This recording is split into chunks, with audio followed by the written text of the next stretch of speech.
I'd like to focus on the challenges of conducting clinical trials, but maybe also highlight some opportunities, because I don't think this should be a negative presentation. It is difficult, but it is feasible. That's basically the message.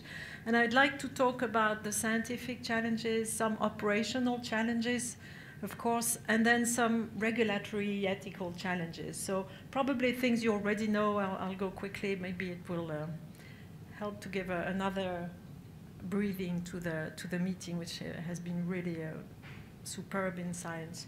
So the context of what we are talking about, again, is, of course, we're talking neglected diseases, and what we are talking about is diseases, poverty-related diseases. And this map shows you the darker the color in the upper chart is the numbers of NTDs by country, and below the darker is the increased poverty burden in that country. And you can see there is clearly an overlap here. So the context is really working in poor countries, essentially.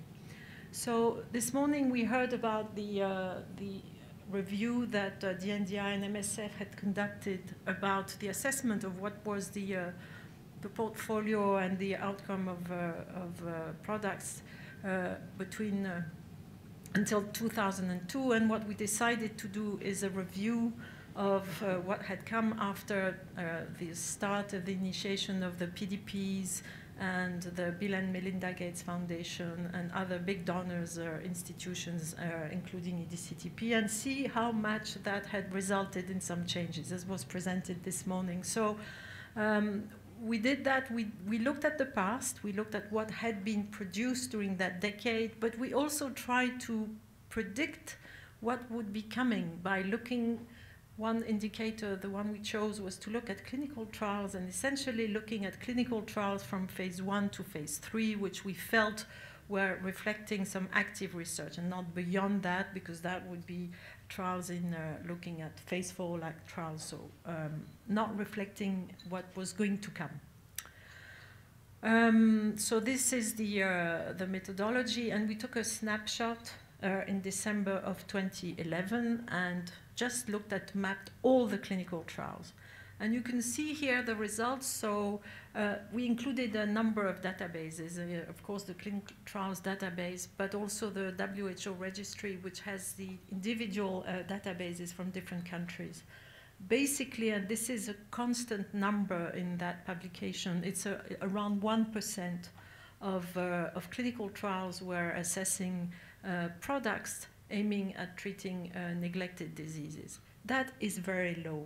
And even though I think we've been discussing the lack of incentives, there's been some progress, but I think we can say that the difficulties are still here. So let's try and see outside of the difficulty related to finding access and to finding compounds, are there anything that is that relates to the conduct of these clinical trials? So in terms of scientific challenges, I'll just highlight 3 with some overlap, and start with developing a new compound that Alan mentioned this morning, which is fexinidazole, a nitroimidazole developed for sleeping sickness, stage 2 sleeping sickness. So that disease is fatal. There is a treatment that's there that has super high efficacy of 94%, but it is absolutely not adapted to all the patients we would like to treat, because it still requires some infusions at hospitals. So DNDi has engaged in developing an oral treatment, fexinidazole. So how do you do that? Well, that's where it starts being difficult. Of course, you would like to be able to have quick proof of concept studies that would indicate, if you have something with your drug. It's not feasible for a number of reasons, because you have this high efficacy, so you cannot use placebo, you cannot do non-inferiority with a low number of patients, and we have a super long follow-up. So basically having a short proof of concept revealed impossible. You cannot do double-blind in these regions. This is in DRC or Congo, because you have well, first of all, it would be difficult because of the active comparator, which is, again, a combination of injections and oral treatment, and plus looking at the pharmacies there, I mean, it would be so huge. So anyway, another difficulty. Guidelines exist, and that is very unusual.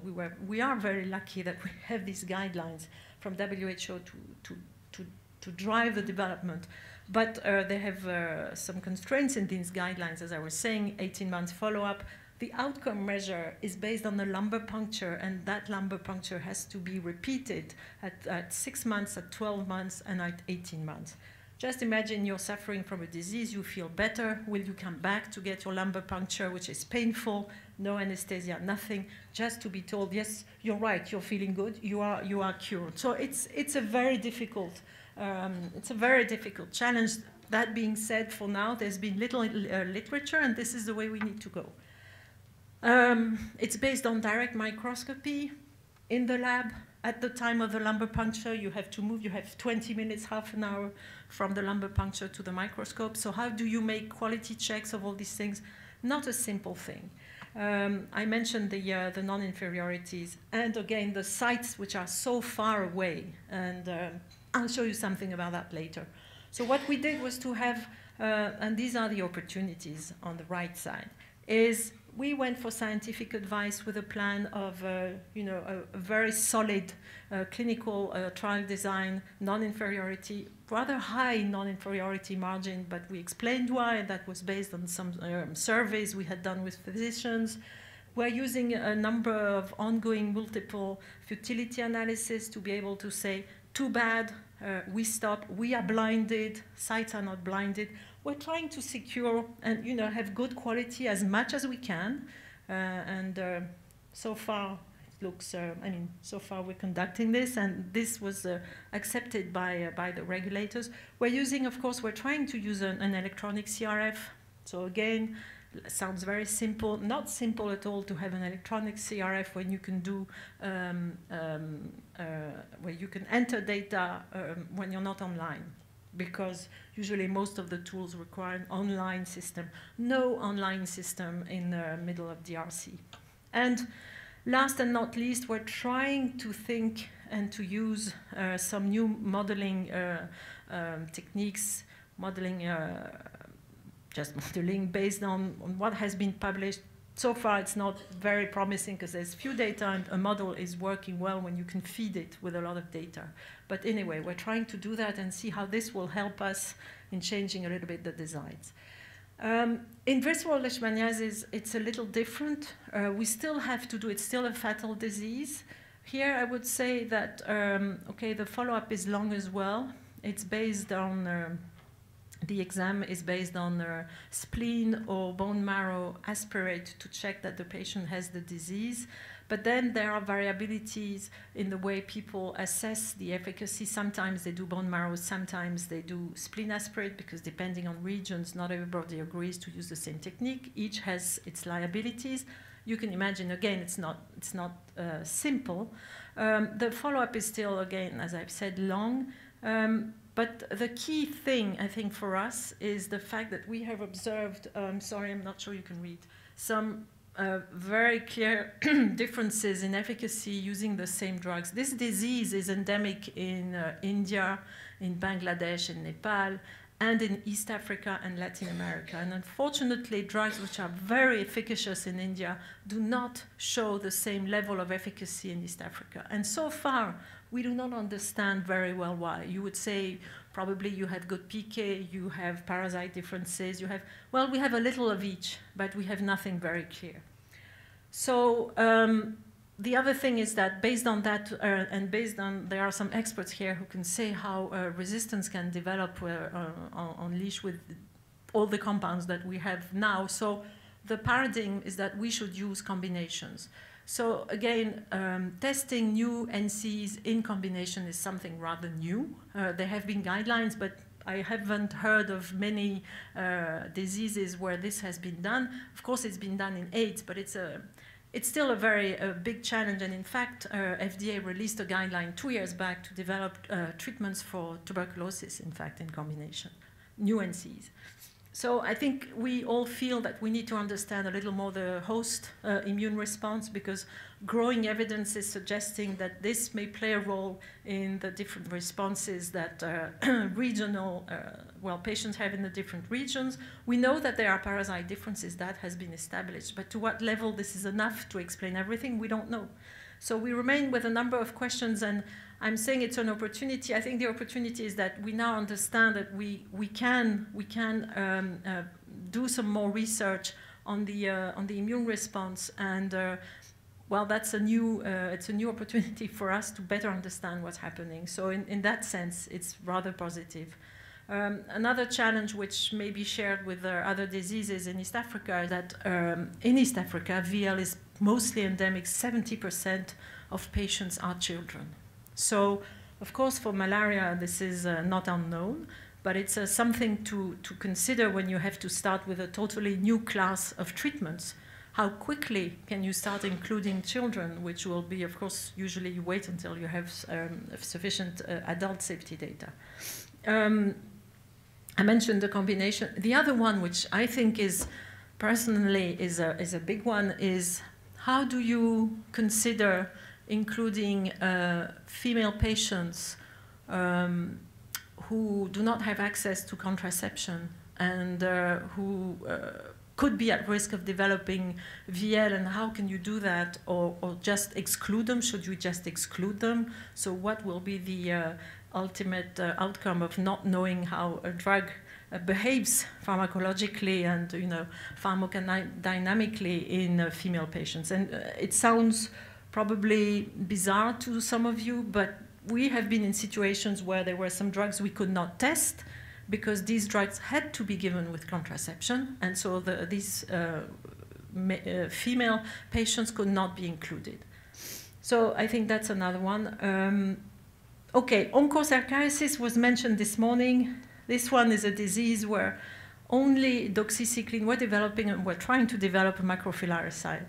The only macrophylaricide drug or macrophylaricide activity drug is doxycycline, and we heard this morning how doxycycline works by having an indirect effect on Wolbachia. So the effect of doxycycline is supposed to be long, and it's supposed to be very helpful that it's long. But if we want to try and use a new macrophylaricide and test how it works for a POC study of a new compound, how do you do that? Actually, the worm is located in nodules, subcutaneous nodules, and the only way you can know whether your drug is working or not is just extracting the nodule by a biopsy, opening up, and looking at worms. So if you do that on 1 or 2 nodules at month 3, for instance, you don't have the nodules to check that the effect would have been there at month 6.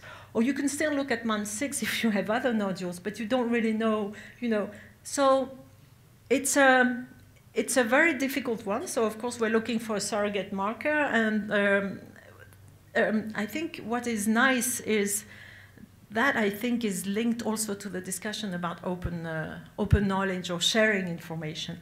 In fact, there is a group in France called Aviezan who's trying to put together different researchers from different areas. And we approached them. They were very interested in using a technique that they are developing to assess brain tumors with a device that is external. And they were thinking that probably you could transfer some of this technology to be used in another area. And I think that's one of the things that we can benefit from, because there's a lot of enthusiasm to try and work with us and help us. There's also some research going on in the field of biomarkers by the Bonn University, and we hope that this will come, because otherwise, again, for doxycycline, you have to wait. If we want to compare with doxycycline, we will have to wait 18 or 24 months to see the worm dying and showing that it's working. Another one, which is across diseases, which again is usually the type of thing people do not want to dig into because it's difficult, is the fact that we know that laboratory normal ranges that we use to test the safety of our drugs in fact, is probably very different. The normal ranges are probably very different in Africa than they are in the Caucasian population, or we know the Asian population, the Japanese population. We have a few ideas on metabolism. But here, on the normal labs, we know not very much. This publication was done by some African researchers and shows outside of the hemoglobin values some differences in bilirubin, which seems to be higher, IgG low, CPK, which is higher. Bon, we don't know what the significance of this is, but what we know is the normal range is different. So again, if you want to do trials and make sure you do not stop a trial for exaggerated impression of safety signals, you have to understand what is the normal in these regions. So in terms of scientific challenges, I think progress is being made. We also discussed animal models. We had a very nice talk about the Chagas animal models recently, and there is some extremely beautiful research ongoing, but it's not validated yet because you also need to have your validation with an active drug. So it's a bit of a circle there. I think one of the things also that we understand, and I'm trying to be quick, but the lack of understanding of how diseases develop, lack of clinical trials which can help in having a benchmark for your clinical trial is there. So we have to continue to work on that. We don't have good field diagnosis, field-adapted diagnosis that we can use just to select patients. And I can mention just the fact that to select sleeping sickness patients, you need to send, excuse me, mobile teams which will have to do sequential number of lab examinations, which are technically very requiring, very long, and of course will depend on specific skills which you need to make sure that you will sustain over time. So not simple. Here, I think we mentioned just before the value of data sharing platforms. And I'm talking here clinical data sharing platforms. Well, for neglected diseases, there's not much. There is one, which is the database that has been established to better understand factors related to resistance of antimalarials and beyond. That is working very well, and I think we need to think a little more about doing exactly the same thing, just to understand and to collect the information on these different diseases. I cannot expand too much, but I think it was also discussed how much clinical trial data should be shared or not be shared. It's probably a little different, but because there are here issues related to confidentiality, to methodology, but I think the move is there and everybody is going into that direction. The only question will be, as was discussed this morning, how much control do you want to have to sharing data and at what level, when will you share data? But it's pretty clear that it's a kind of win-win situation and win-win process to generate this information that has been scattered around when it exists. So we are, in terms of, if we go back just to clinical development, we're just generating knowledge. I can cite, for example, the work that has been done on PCR and Chagas disease, and work done in Argentina over 10 years cohort. And we, so she did that, the researcher did that 10 years back, and she had collected some samples, so we did PCR with her. We're trying to correlate the PCR to the ultimate response, and in a way validate now the fact that PCR can be considered as a tool to measure the efficacy of a drug for Chagas disease. That's another one. And having regulatory consultations on an ongoing way, just to make sure that the regulators and the policymakers understand why we are doing what we are doing is, I think, the best scenario for success. If I may, I'd like just to show you this, because I think it speaks to itself. Patients over several years, and convinced people who thought they were cured to go back to hospital every 6 months in order to have a lumbar puncture.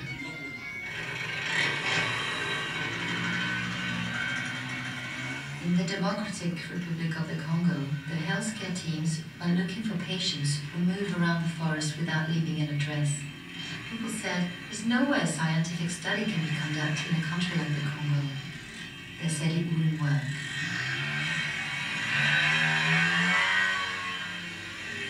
Hier, par exemple, un malade qui demeure introuvable. J'ai fait au moins 400 km pour aller le chercher là-haut. Oui, à moto. Je suis allé même dans des églises. Et on m'a dit qu'elle est dans un village à 24 km de Lusambo. Donc c'était dans la forêt. Et il n'y a pas de route, pas moyen d'aller même avec moto ou bien vélo. J'ai fait les pieds. J'ai fait la ponction, j'ai prélevé le sang. Je suis rentré vite pour venir examiner. 5 heures de marche.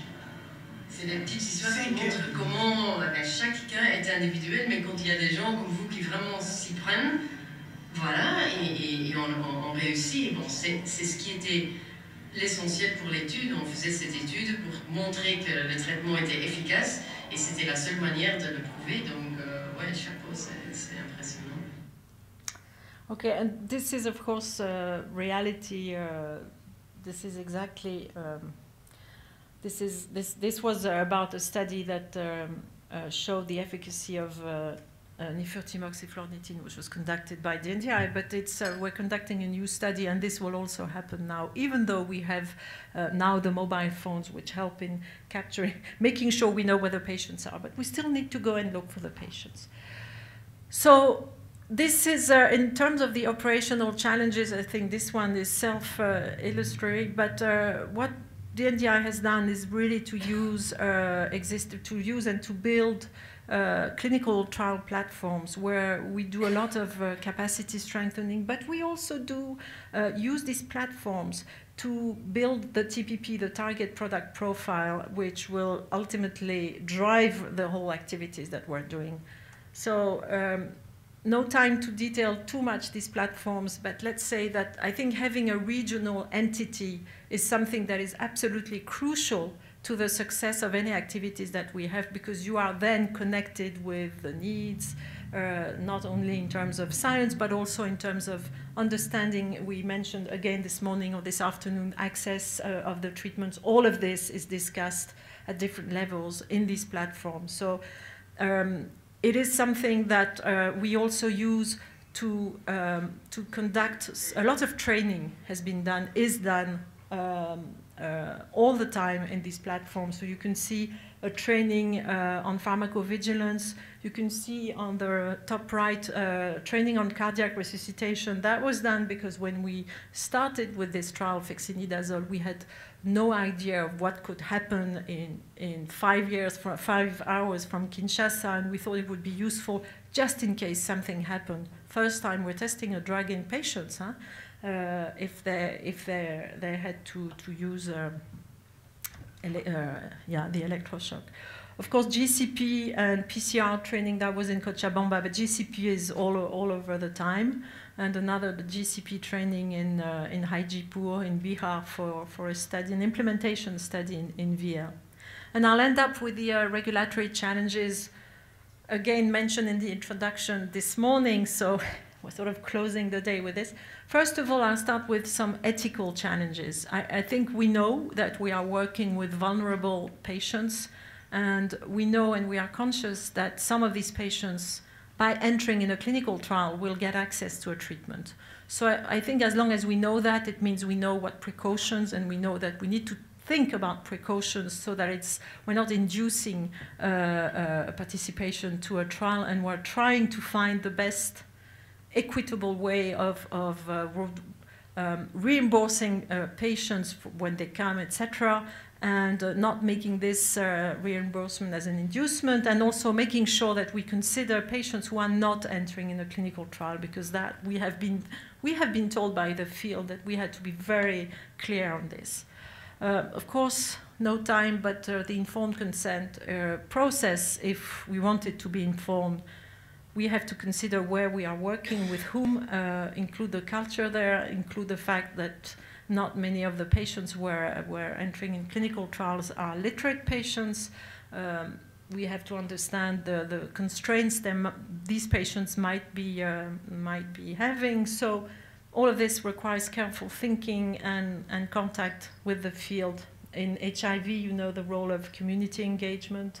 And again, I had mentioned the pediatric population and the women of childbearing age, and also those who are of childbearing age but not married or young, again, because they depend on someone else to consent for them, and that when we talk about sexuality and contraception, it becomes sometimes difficult.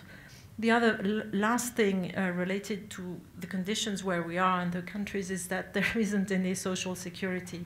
So we need to understand that, and you know, we have some requests to pay for some of the some of the injuries that could come not related to clinical trials. So how do we address this? And it's a valid question. So in terms of purely regulatory review of clinical trials, it's finished then. I think the resource vary. You know that the timing of the review can be extremely different. There are some duplications between ethics committee and regulatory authorities. This chart, I have anonymized it on purpose, but it shows it's work done by the different PDPs. We looked at how long it took basically to get approval. It can be 1 month, it can be 18 months, it can be 3 years, basically. And you can see differences, light and blue. So countries are on the horizontal axis, and light and dark blue represent ethics and regulatory ethics in dark, and national regulatory authorities in light. So again, variability, and that is basically because there aren't any resources there. So we published 2 reports trying to understand, address, advocate for different approaches. And the positive note here is that there are a lot of things happening in this field. There are a lot of capacity strengthening initiatives. Oli just mentioned the ones from EDCTP trying to strengthen ethics review of clinical trials and ethics committees, even building ethics committees. The African medicine regulatory harmonization process, supported by DFID, by World Bank, by the Gates Foundation, is trying to set a number of activities to engage countries to work together in harmonization and to develop centers of excellence and do a lot of training. Joint reviews of clinical trials have already happened in the field of vaccines under the umbrella of AVAREF with EDCTP and WHO. There is an initiative that is a European one, which is the Article 58 of EMA, which essentially assesses products that will be developed for endemic countries and where there will not be a marketing authorization request for Europe. And we also can go for scientific advice. And the value of this is that it is done jointly with WHO and endemic countries. So that, I think, is a wonderful initiative. Again, AMRH is looking at collaborative approaches. And recently, there was an FDA breakthrough designation, which is also trying to accelerate the access of a treatment. So I'm mixing a little bit clinical trials reviews and approvals, but these bodies are doing both. So in conclusion, there are still some questions. I mentioned a few, but I think there are some opportunities. It's doable. All these initiatives are here. I'm showing a PKPD because for us it's new on the left. Top left, we can see a new knowledge a pharmacologist working with us generated, trying to understand why ambisome was not working in one dose and was working more in several. So some PD information we did not have. To tell you how far we are, sometimes it could look very basic, but this is new. There are some guidances coming. I think today we saw the press release which is here about the green light for a 15-minute test for sleeping sickness, so something totally different from what we had in the field where they have to use all these techniques, and we're going to publish something on ethics review. So anyway, just to say that I think, don't know if I addressed this, but I think in the future, we should go back to the slide I presented and probably in 5 or 10 years' time show that it's not 3.8% of products that are developed for neglected diseases, but we have increased or doubled that minimum. Thank you very much.